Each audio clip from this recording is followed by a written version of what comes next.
Hey ladies and gentlemen, welcome back. This is HD and I'm here to bring you guys episode 2 from Paris with Creep.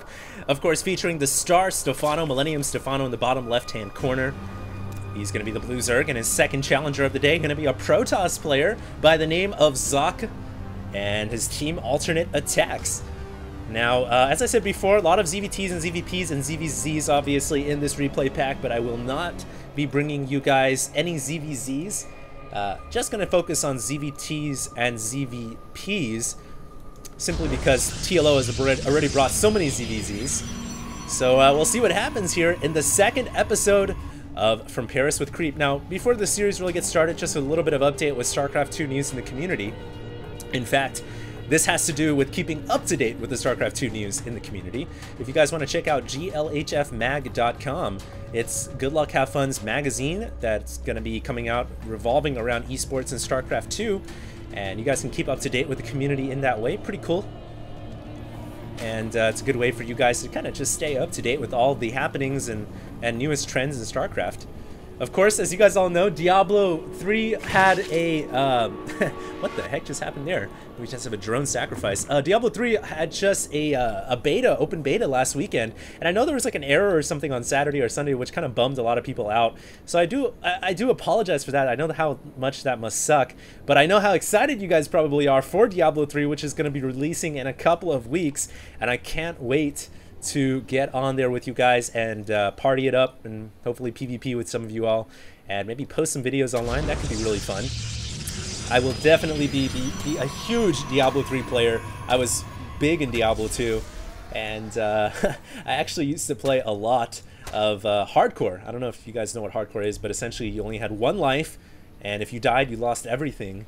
And I got up to like level 97 on ladder and hardcore. That was like my greatest claim to fame in Diablo, and so hopefully they have that hardcore mode coming back in. Haven't been keeping too up to date with Diablo 3 news, but should be pretty exciting. I can't wait to see you guys there. Now, getting back to this game here, it looks like Stefano has been blocked for a considerable amount of time. He's gonna have to get some drones out here. Come on, get those Zerglings, or excuse me, those Zerglings out, and there we go, 2 Zerglings on the pylon. But you know what, Zok here doing a pretty good block on the natural, and I've casted so many games of Zok, man. Zok is one of my favorite guys, favorite Protosses to cast. You know, one of the foreign Protoss, but so talented. He's been around for the longest time. I remember casting games of him in beta. I remember when he tried to use carriers in his matchups, and that didn't work out so well.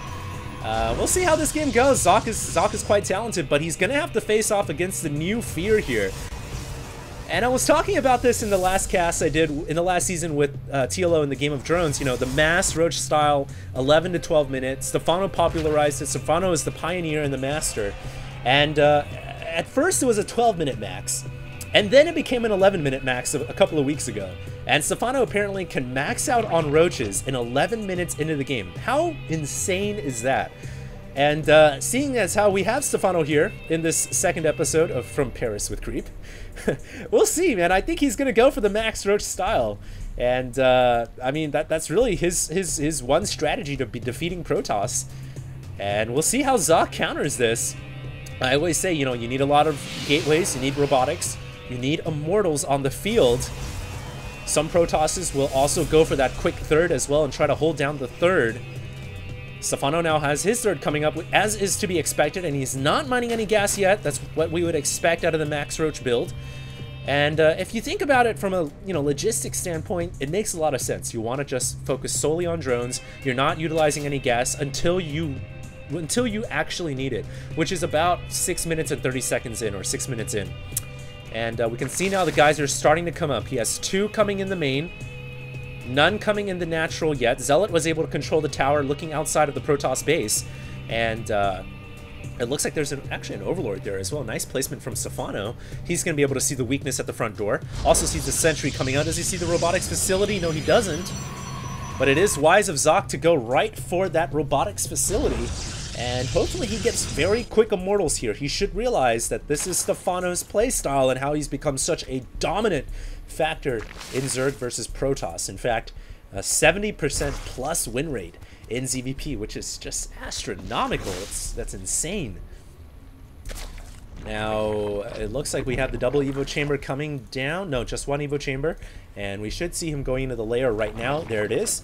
And what Zergs usually do, or what Stefano usually does here, is he gets the lair up, he gets Roach speed as soon as lair finishes, he gets +1 weapons as soon as the Evolution Chamber finishes, and then he will max out on Roaches at around 11 to 12 minutes in. 11 minutes would be perfect timing. Let's see if he can do it or not. Right now, Sentry's beginning to build up for Zoc. We'll see. Does Zoc hold the key to defeating this strategy? We saw Squirtle hold it off at IPL 4. If you guys saw that live or not, I don't know, but Squirtle did hold it off on Daybreak nonetheless, I believe. And this map is actually easier to hold it off because you don't have to worry about a third entrance into your natural. But Zoc will have to claim the third pretty soon here, and it looks like he's moving out with some of his forces. And he has a Warp Prism here, which is kind of interesting. I wonder what he plans to do with that. That does delay the first Immortal. In fact, he went Warp Prism, Observer, and now he's going to Chrono Boost the Immortal, but he's supply blocked! Oh no! That's actually the most terrible thing that could happen to him right now. He needs that Immortal so badly. You really need like 4+ to hold off the Roaches. And we can see the Roach numbers beginning to build up here. Interestingly enough, Stefano going plus melee attacks before missile attacks. Huh.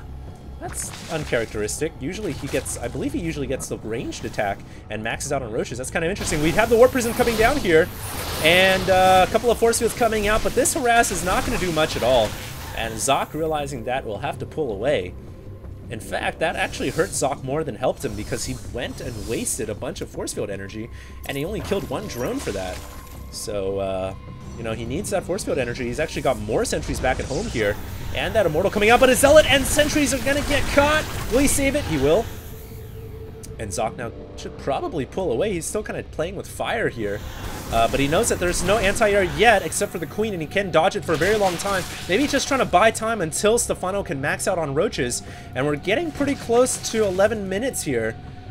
But Stefano's still actually grabbing a 4th base in the bottom right. Huh. Usually he doesn't do that when he maxes out on Roaches, so this is kind of curious. We'll see what the whole plan here is, but going for that bottom right hatchery does cost his Roaches a bit. They'll have 300 less minerals to play with, and now a bit of a harass from the Warp Prism. Zoc can now fly over into the main, and we'll see what kind of damage he can do here. He's really not been able to do a darn thing as of yet. Drops a Force Field, but it's unlikely to do any damage at all, and really Stefano has shut this down point blank several times now. And that's pretty much it for the Warp Prism. It's now kind of playing with fire because there's so many Queens, and he doesn't want to lose that Warp Prism. Meanwhile, back in the Protoss third, he has been able to secure it with Photon Cannons, Immortals, and Sentries, as +2 weapons coming up as well. Stefano is almost maxed here, guys. It looks like he's going for the 12-minute max. Should be able to hit it unless he gets supply blocked. I think he is going to get supply blocked, so a bit of a mistake. But pretty much maxed at 12 minutes, and here comes the army that we all fear if we're Protoss. Tremble and shake in fear here. What is Zoc going to do? Zoc has a really good position, though. I like the gateways. I like the Photon Cannons. Roaches have to go around through the north, but now this attack at the side is going to be really painful as well. Zoc's forces all convening at the middle of the natural in the third, and now the Roaches are able to leak on by. However, it looks like Zoc's going to have enough Immortals and Stalkers to clean up the attack squad. But what about the Roaches in his main? He's going to lose several probes here. In fact, 22 probes have gone down already, 24, 26, 27, and the number continues to go up. Now Stalkers have finally come back to defend. Also, Roaches at the natural as well. These Roaches are going to kill off the Nexus. Oh, wow! And Zoc had blocked himself off with the Force Field, and he's just going to GG. Oh, dang, that was actually really, that was actually a lot faster than I thought it was going to be. Zoc not able to hold off against the max 12-minute Roach build, and there you guys see the power of this strategy. And I hope that other Protosses in this replay pack are going to find a way to combat this, but pretty much Stefano kind of ran away with it. You know, he hit the 12-minute max. It was actually a little bit later because he was supply blocked, and then he attacked, and there wasn't really anything Zoc could do about it. He got attacked from several locations. Let's see, we'll just kind of rewind a little bit and look at this attack here as it was coming in. Now, remember, he didn't go for +1 range. He went for plus melee, which is interesting to me. but he was attacking multiple locations, thereby forcing Zoc to spread out. But the main threat really was the number of roaches that had already leaked into the natural. This was actually pretty devastating, and into the main. And unfortunately for Protoss, you know, most of your forces are out here, and Zoc had no way to defend this location in the back. He didn't have Blink researched yet, and he didn't have enough. I actually had enough warp gates, but I guess they were on cooldown, or for some reason he wasn't warping in to defend. And that actually was a mistake. You guys can see right here he was maxed on resources, or had a lot of minerals and gas, but his warp gates were not being used, and a lot of them were off cooldown. So I think that was a mistake by Zoc. He could have warped in much sooner, and there we go. So just a little bit of a timing error, but he finally warps in. But at the end here, oh, that's what really hurt him. That force field right there, cutting him off, unable to defend his own base. And why was that force field there in the first place? Let's go ahead and see. Zoc drops a couple of them down. And it looks, I see why. He was going to block his natural from being attacked by putting the force field there. Actually, maybe he was just trying to cut them in, but at the end, it was actually hurting him more than helping him, and he lost the natural, he was losing the main. And it was just a straight up W from Stefanos. So actually really surprising. Stefanos takes a very solid, quick victory there. And the GG was called. So not too much to analyze. It was simply a max roach build from Stefanos. And well executed. Currently 2-0 in this series from Paris with Creep. And once again, sending the Creep into Stefanos' face, into Zoc's face. We'll see what happens in episode 3. Make sure you guys stay tuned. And check out the glhfmag.com. It's a pretty cool website. You can stay up to date with StarCraft 2 news, and I'll see you guys in the next episode. HD, signing out.